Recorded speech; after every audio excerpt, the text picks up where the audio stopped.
Hi, this is Ajit again. Welcome to my channel. I'm here with another video. In this video, I'll be sharing few thoughts from Matthew chapter 4 verse 19. And I believe if you watch it, you will get some thoughts to grow in the Lord daily. मैं आज एक छोटी सी video फिर से लेके आया हूँ जो कि मैथ्यू चैप्टर 4 वर्स 19 से लिया गया है। कुछ थॉट्स में यहाँ मैं रखना चाहता हूँ जो मुझे प्रभु ने सिखाया है, और मैं आशा करता हूँ आप जब ये आप देखेंगे तो आपको भी कुछ प्रभु में बढ़ने के लिए हिम्मत या प्रभु में किस तरीका से आगे जाना है आपको कुछ मदद मिलेगा। So if you want to motivate me, support me, you can press the subscribe button. यदि आप मुझे मोटिवेट करना चाहते हैं, मेरे चैनल को सपोर्ट करना चाहते हैं, मुझे एनकरेज करना चाहते हैं, आप लोग सब्सक्राइब बटन को आप लोग प्रेस कर सकते हैं। Thank you so much. तो आज के ये समय में मैं मैथ्यू चैप्टर 4 वर्स 19 को थोड़ी सी हम लोग बात करने चाहेंगे, जो इंग्लिश में ऐसा कहता है, follow me I will make you fishers of man. I have divided this verse into 3 part. First follow me, second I will make, and third the fishers of man. मैं 3 भाग में भाग किया हूं। तो the first part is follow me. प्रभु यीशु ये समय में अपनी सेवकाई में उतरते हैं। वो कुछ चेलों को ढूंढने के लिए निकलता है। तो उसी समय में उसने फर्स्ट टाइम उसने कहा है, अपने चेलों को बुलाता है, वो अपनी और चेला बनाने की वो सोचता है। He thought of to make disciples the first time that he spoke this word to follow him. इसमें बाइबल कहता है, मैथ्यू चैप्टर 4 वर्स 18 में अगर मिलेगा तो यीशु मसीह सी ऑफ गलील में की साइड में वॉक कर रहा था। उस समय में Simon call Peter and Andrew his brother, वो दोनों they too were casting their nets, and to these people he says, follow me, I'll make you fishers of man. First part में यहां से लेना चाहूंगा, that is follow me, which means come after me, which means follow Jesus Christ. follow me का मतलब है कि मेरे पीछे आना है, मेरे पीछे आओ, या यीशु मसीह के पीछे आना है। हम लोग बाइबल में देखते हैं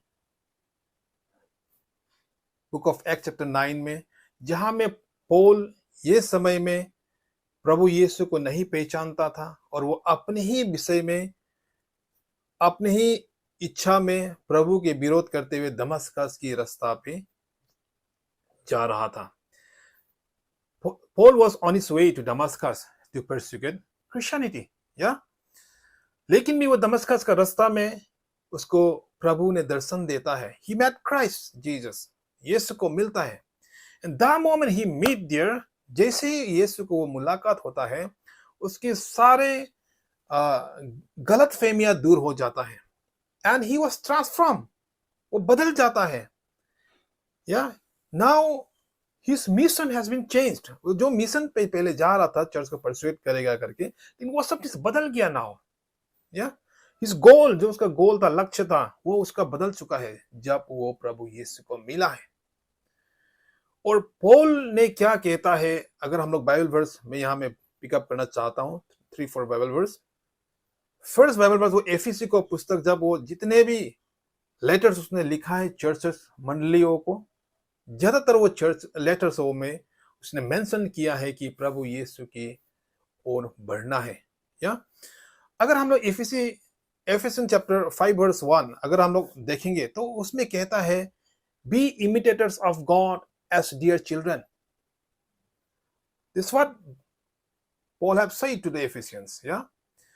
Like a child learns things from his father, so Paul is also telling that be imitators of God as dear children.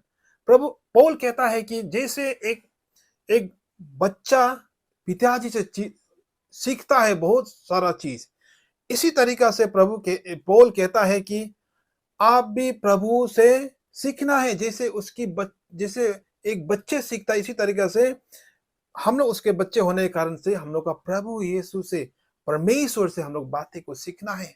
That's what Paul is saying.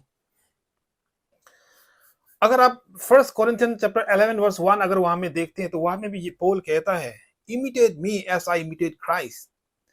Paul जब यीशु को पहचाना है, यीशु को जब मिला है दमस्कस का रास्ता पे, हम लोग ने देखा है कि पौल की जिंदगी पूरा ही तरीके से बदल चुका था। या पौल इसलिए कोरिन्थियन को मंडली को कहता है कि मुझसे भी कुछ देख के सीखो, क्योंकि मैं यीशु को देख के सीखता हूं। या इंग्लिश में imitate me as I imitate Christ, मैं प्रभु की जैसे ही होने चाहता हूं, इसी तरीके से मैं करना चाहता हूं। तो आप भी मुझसे देखें और मुझसे सीखे। तो यही एक पौलुस ने एक बहुत बड़ा मैसेज छोड़ता है कि प्रभु यीशु से सीखना है। मुझे लगता है कि पौलुस ने काफी अच्छी तरीके से ये चीज को समझा था, what it means to follow Jesus. पौलुस अच्छा से समझा था कि यीशु को पीछे करो बोलने वाला चीज तो क्या होता है। तो पौलुस ने ये चीज को समझा था जब यीशु को मिला था कि मुझे उसकी ओर जाना है, उसके पास जाना, उसके जैसा होना है, उसका काम क्या जैसा करना है। That's what Paul have understood then. And one of the finest verse is from Philippians chapter 2 verse 5. Paul कहता है कि let this mind be in you which was in Christ Jesus. Paul कहता है कि जो सोच विचार यीशु मसीह में था, वही सोच विचार आप लोग में भी होना है। या और आगे जाएंगे तो हम लोग रोमन चैप्टर 12 वर्स 2 में पॉल कहता है कि be transform by renewing of your mind.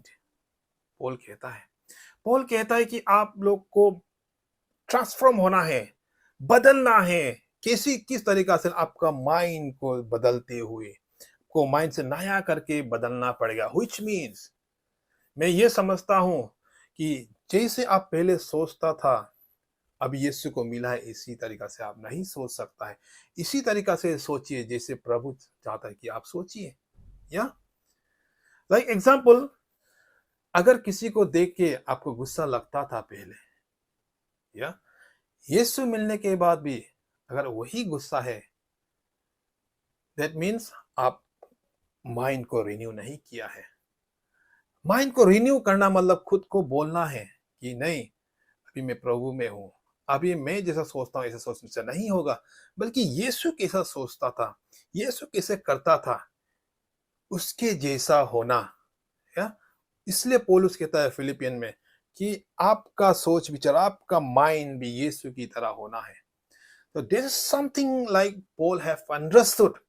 और ये एक बहुत ही बेसिक चीज है किसी भी एक क्रिश्चियन आदमी के लिए और किसी भी एक बिगिनर क्रिश्चियन के लिए, कि आप जो दिन प्रभु को मिला है उसी दिन से या अभी का समय से आपको प्रभु की ओर, प्रभु को फॉलो करना है इन एवरी एंगल।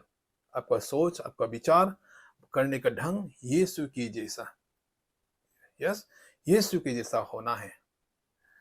पहले आप गुस्सा होता था होगा, पहले जेलस होता था होगा, किसी को हेट करता था होगा, but now after coming to Christ, Yeshu Masih के चरणों पे आने के बाद आपको यीशु की जैसा सोचना है।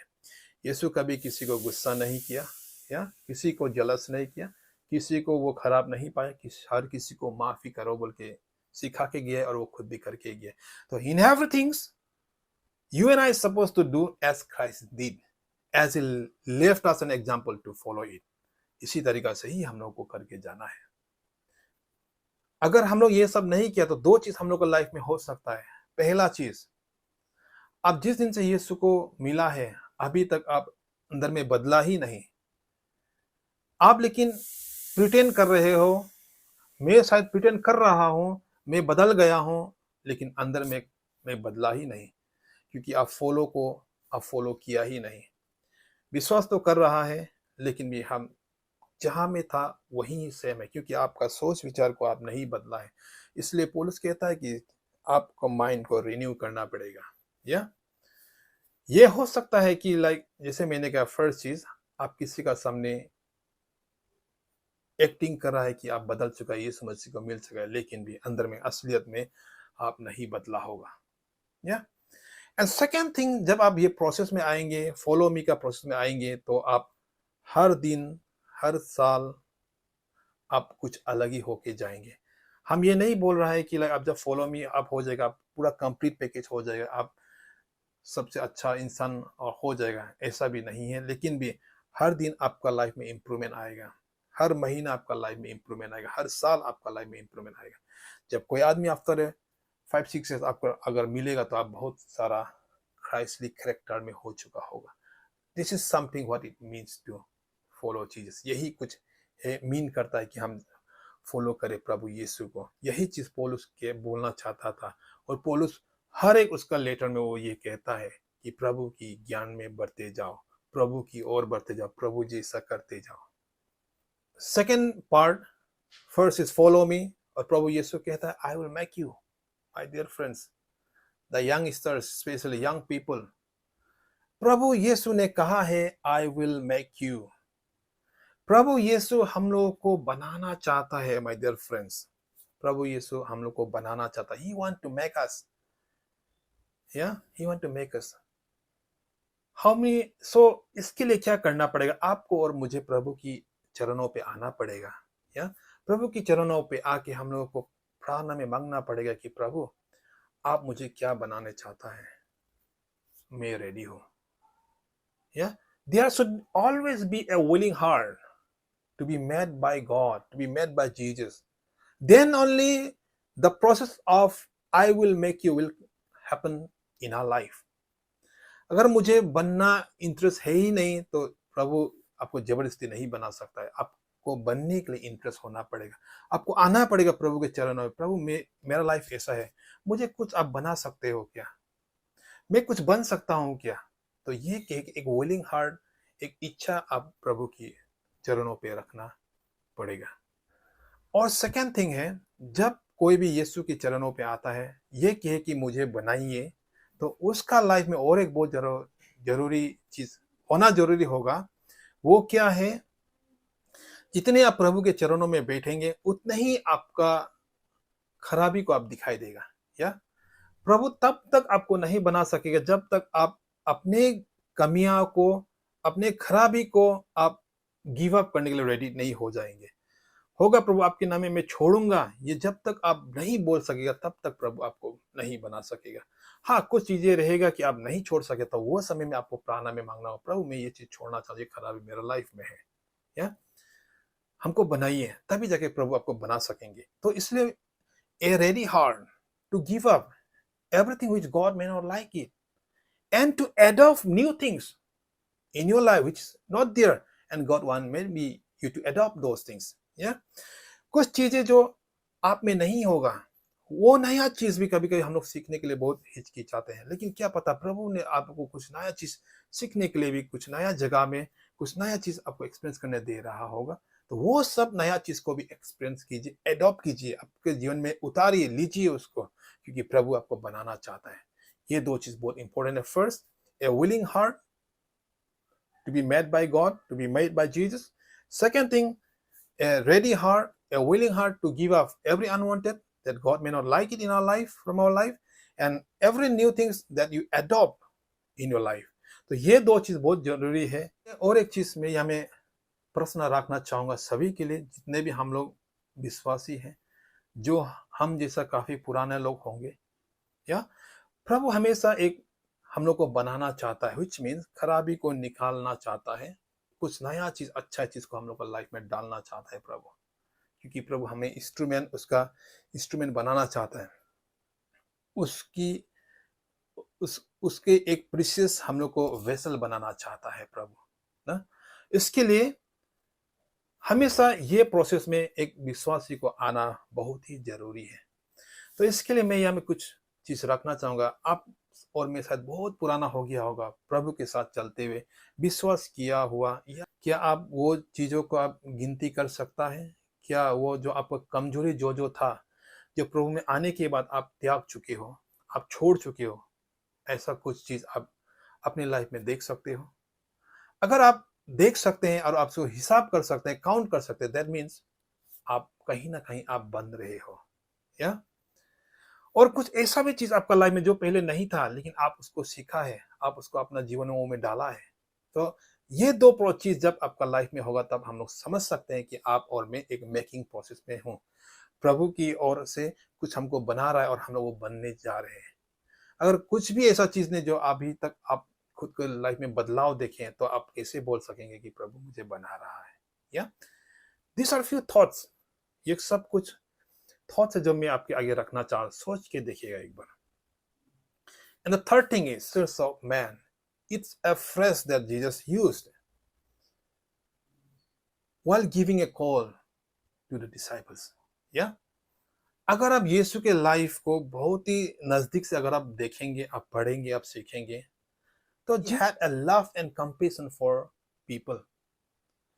जब कभी भी यीशु मसीह किसी व्यक्तियों को देखता था जो जिसको कोई सिखाने वाला आदमी नहीं था, या जो जिसका कोई लीडर नहीं होता था, वो ऐसे ही लापरवाही जीवन जी रहा था, ऐसे आदमी को जब यीशु मसीह देखता था, उसको दिल भर आता था कि लाइक दया से भर आता था करके बाइबल कहता है। एंड ये एक बहुत बड़ा चीज है कि यीशु मसीह को आदमियों से बहुत ही लगाव था, बहुत ही प्रेम था।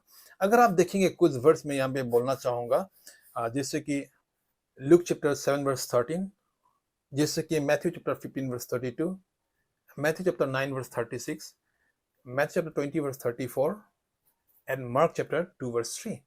अगर आप ये पैसेजों को खोलेंगे, ये वर्सों को खोलेंगे, तो आप पाएंगे कि प्रभु यीशु कभी भी जब आदमी को तकलीफ हो रहा होता है, या किसी वीडियो को बच्चा मर गया, तो वो दुख को समझता था प्रभु यीशु, जब वो इस पृथ्वी में सेवकाई करता था। जब किसी को दुख होता था तो उसको भी दुख होता था। And this is the one of the greatest quality that a person can have living in this world. या this is something a very greatest quality that Jesus love all the human being. या and he will have always a love and compassion for people. मैं ये सब क्यों कह रहा हूं? क्योंकि प्रभु ने जो बोला है, follow me I will make you fishers of man, वो फिशर्स ऑफ मैन आप तब तक नहीं बन पाएंगे जब तक आपका दिल में वो मैन, वो आदमी के लिए, आपके लिए प्यार उमड़ेगा, प्यार आपका होगा आपका दिल में। या ये दुनिया में जितना आदमी है, वो लोग के लिए प्यार, लव एंड कंपैशन आपका दिल में होना पड़ेगा, तभी तब जाके आपको हर एक जगह में आपको मिनिस्ट्री मिलेगा। May be as a missionary, may be as a job holder, आप कुछ भी कर रहा होगा तब भी आप मिशन का काम कर ही रहा होगा, बिकॉज क्राइस्ट मिशन, यीशु का मिशन ही to love and to save humanity है। यीशु का सेवका ही किसी को प्यार करना और उसके आत्मा को बचाना है। आप किसी को प्यार ही नहीं करेंगे तो कैसे करके उसका आत्मा को आप बचाएंगे? या Jesus had a special love. Jesus had a special concern for people. That's why he goes out, he lives with them. Then after he shares beautiful word of love, and in that way people get to know about Messiah and they can be saved. Because प्रभु यीशु ने जिस कामों के लिए हम लोग को बुलाया है, it is to do something to do business with people. तो इसलिए वो आदमियों के लिए आपको प्यार होना जरूरी होगा। So as Jesus Christ, he had in his heart a love and compassion for people. Let us all develop a love and compassion for people around us, neighbor around us. Yeah. So that God will make us, so that God will lead us to love the people, to save the people. इसके लिए अगर आप John chapter 14 verse 12 पढ़ेंगे, यीशु मसीह ने वहां कहा है, यीशु मसीह का एक सोच था, जो भी उसका पास आए, जो भी उसका विश्वास करे, आने वाला दिन में वो हमसे भी बड़ा काम करके जाए। यही सब जॉन चैप्टर 14 वर्स 12 में कहता है। Jesus is expecting things to happen from our life. Yeah? इसके लिए ही उसको फॉलो करना क्लोजली, और बनने चाहत रखना कि लॉर्ड मेक मी, वो बोलना, and A love and compassion for people होना बहुत ही जरूरी है अभी के समय में। If you have that, you will be a blessing for people. Yeah? You will see that a ministry is happening from your life. And God certainly, प्रभु आपको lead करेगा एक अच्छे ब्लेसिंग वाला सेवकाई करने के लिए, किसी को आत्माओं को बचाने के लिए। May God bless you. Thank you so much.